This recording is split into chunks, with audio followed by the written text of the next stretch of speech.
Bonjour, bienvenue sur notre chaîne YouTube Binetom TV.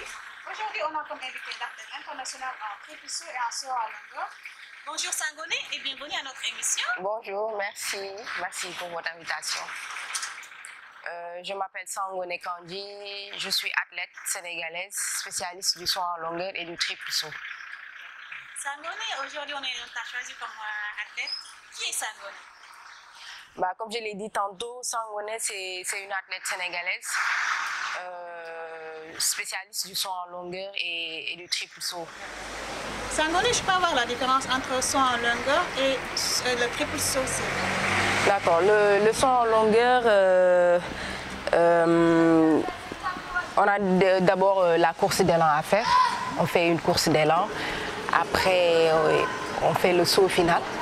Et alors que le triple saut, donc on a une course d'élan également, mais on fait d'abord la cloche-pied, la foulée bondissante, après on fait le saut final.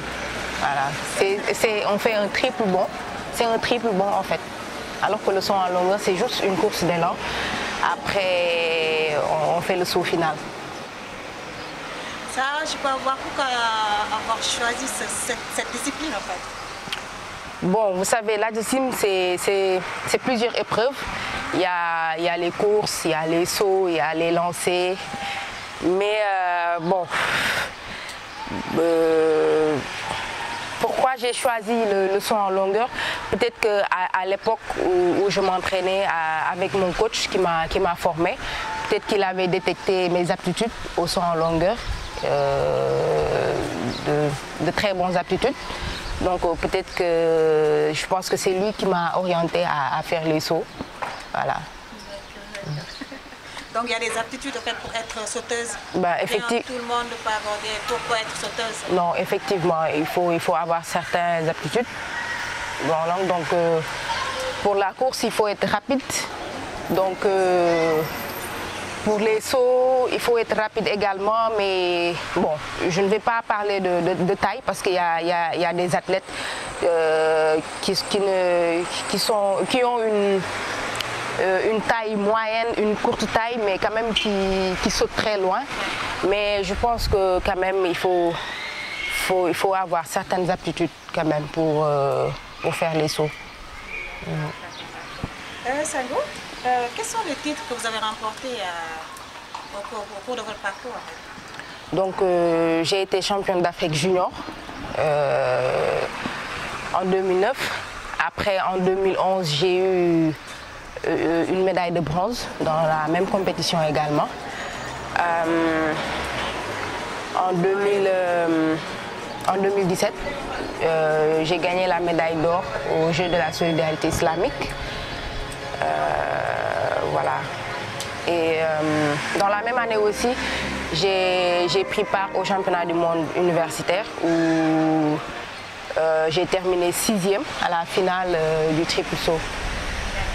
Donc, votre carrière, en fait, vous l'avez débuté tôt, en fait, je peux dire que vous avez fait, j'ai entendu parler junior, plus universitaire. Oui, j'ai très tôt commencé l'athlétisme. Je peux dire à l'âge de 5 ans, 4 ans, parce que déjà ma mère était athlète, donc je partais souvent au stade avec elle. Donc voilà, j'ai très tôt commencé le sport. En parlant de ta mère, donc le soutien parental, en fait, je peux dire. Est-ce que votre soutien parental vous encourage, vous motive sur votre carrière, sur votre préparation et tout? Qu'est-ce que ça vous fait? Effectivement, mes parents me soutiennent et ils l'ont toujours fait d'ailleurs, depuis que j'ai commencé, vu que déjà c'est des sportifs, donc ils comprennent la chose. Donc ça n'a pas été très compliqué pour moi de faire du sport, de l'allier avec les études, parce qu'ils m'ont toujours soutenu dans toutes les choses. Ils m'ont toujours soutenu, ils m'ont toujours tendu la main. Donc c'est bénéfique pour moi. Sport, études. Et que beaucoup d'athlètes n'ont pas eu l'occasion de faire d'études. Est-ce que ça vous dit comme de lancer comme message en tant que sportif et allier études et sport? Donc pour moi, les études, c'est très très important. Et je pense aussi que ça passe avant tout. Voilà, ça passe avant tout parce que, comme l'on dit souvent, la carrière d'un sportif, elle n'est pas très très longue. Donc pour moi, quand on est jeune et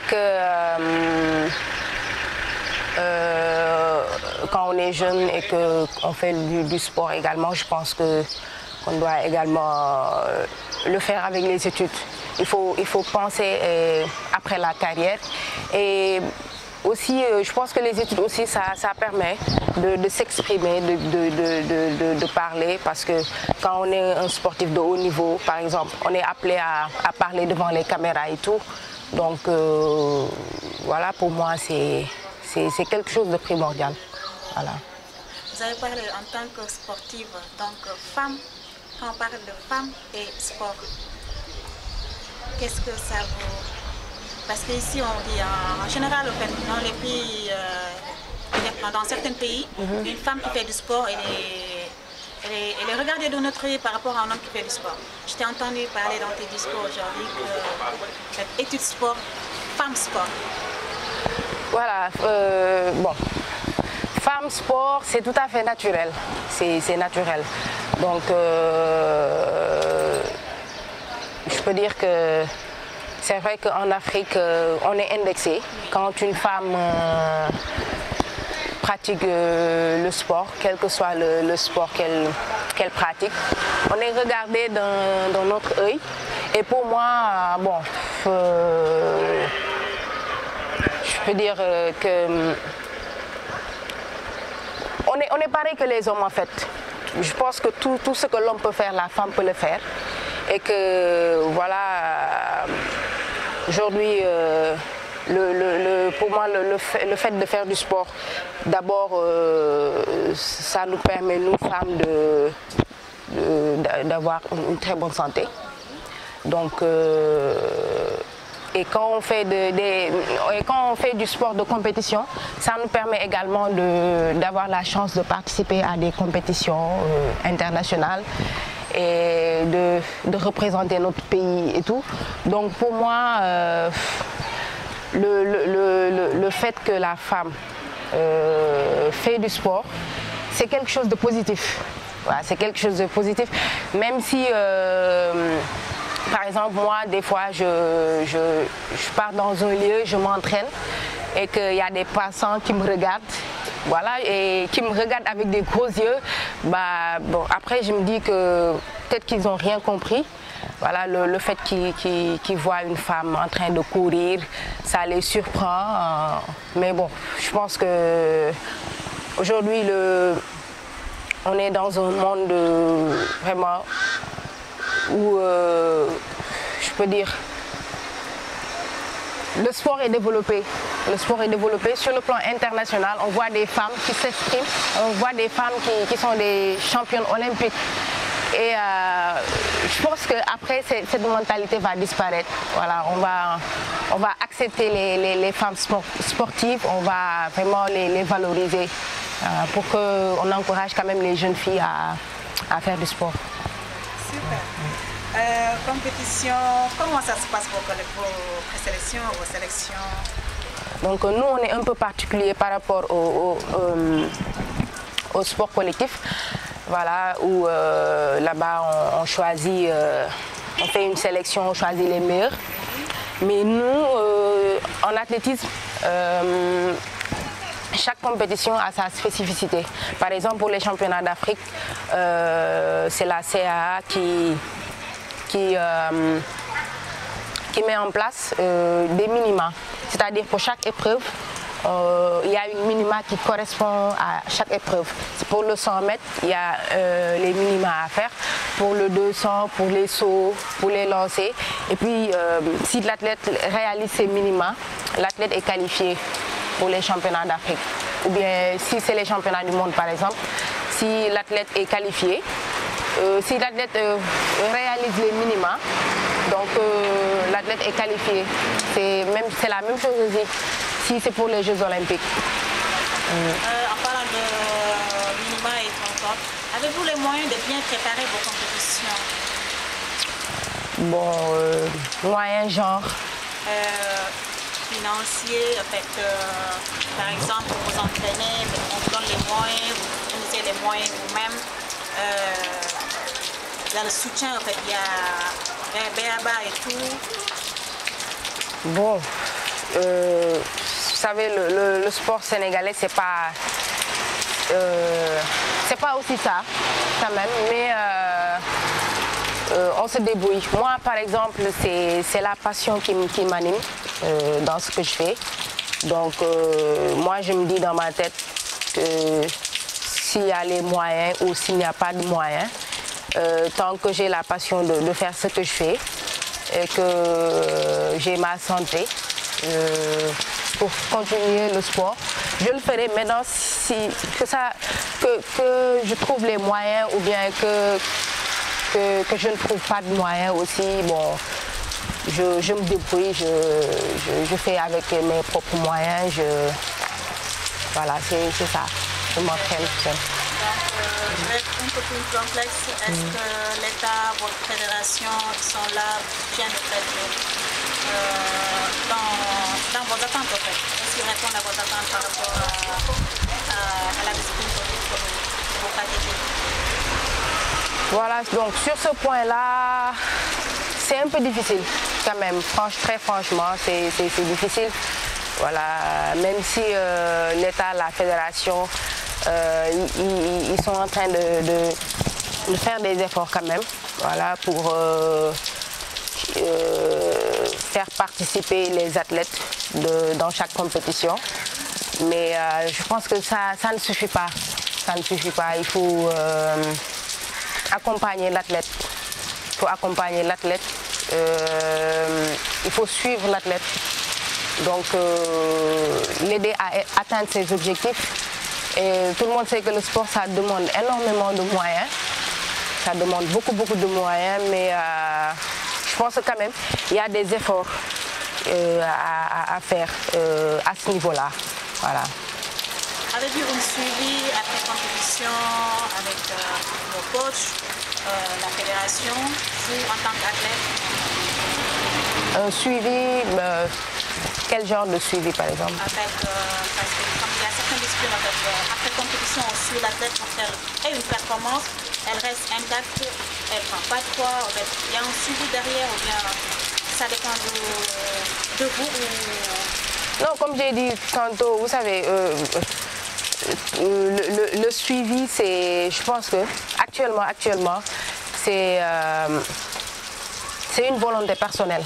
C'est-à-dire, c'est l'athlète en personne qui a envie de réussir, qui se dit, voilà, moi j'ai mes objectifs, donc je n'attends personne.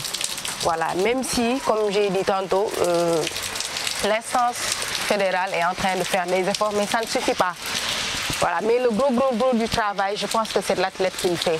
Le gros du travail, c'est l'athlète qui le fait. Voilà, c'est l'athlète qui revient de compétition, qui se dit que voilà, je ne vais pas prendre beaucoup de poids, je vais surveiller mon alimentation. Voilà, c'est une volonté personnelle, quoi. C'est l'athlète qui le fait. Voilà. En parlant de compétition, êtes-vous rémunéré? Vous avez des per diem? Vous avez un salaire? On a des per diem, oui. On a des per diem. À chaque sortie, à chaque compétition. Donc la fédération nous donne un per diem pour chaque compétition. Dans vos propos, j'ai entendu dire les Jeux de la solidarité islamique. Je peux avoir la signification de cette compétition? En fait, les Jeux de la solidarité islamique, c'est une compétition pluridisciplinaire. Il n'y a pas que l'athlétisme, il y a le basket, il y a le football, il y a les arts martiaux. Et c'est une compétition qui regroupe tous les États islamiques du monde. Voilà, c'est ça. Êtes-vous la première femme sénégalaise à avoir emporté le titre le plus élevé des compétitions internationales? La première femme sénégalaise, non. Parce que il y a des athlètes qui étaient là avant moi, donc, qui ont gagné des médailles dans de très grandes compétitions, à l'image de Ami Makesham qui a été championne du monde. Également aussi il y a Kendoy également qui a été très grande championne au triple saut. Voilà, donc il y a d'autres aussi, hein. Il y en a d'autres. Je parle tout de suite de femmes. Est-ce que Sangoné cuisine, fait en fait, les tâches ménagères qu'une femme doit faire? Ah, bien sûr que si. Bien sûr que si, en tant que femme, donc on est appelé à être des mères de famille et tout. Donc je fais la cuisine, je fais le linge, d'accord. Je sais entretenir une maison, entre guillemets. Voilà, tout ce que les femmes font, je le fais. Parce que je suis une femme d'abord. Avant d'être sportive, je suis une femme. Sango, je suis en train dans vos propos. Quels sont vos objectifs? Alors moi, mes objectifs, c'est d'aller le plus loin possible, s'il plaît à Dieu, bien sûr. Donc le sport, c'est pas quelque chose de facile. C'est pas quelque chose de facile et que du jour au lendemain, tout peut basculer, ça change vite, ça passe extrêmement vite. Donc pour moi, mon objectif est que à chaque fois que ma nation aura besoin de moi, Inch'Allah, et tant que je pourrai le faire, je vais répondre présent.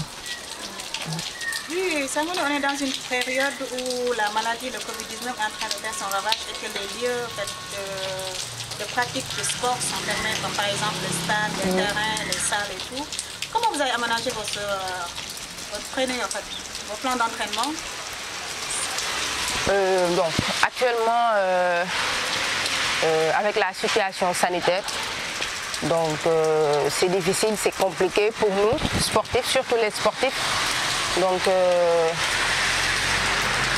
comme vous l'avez dit,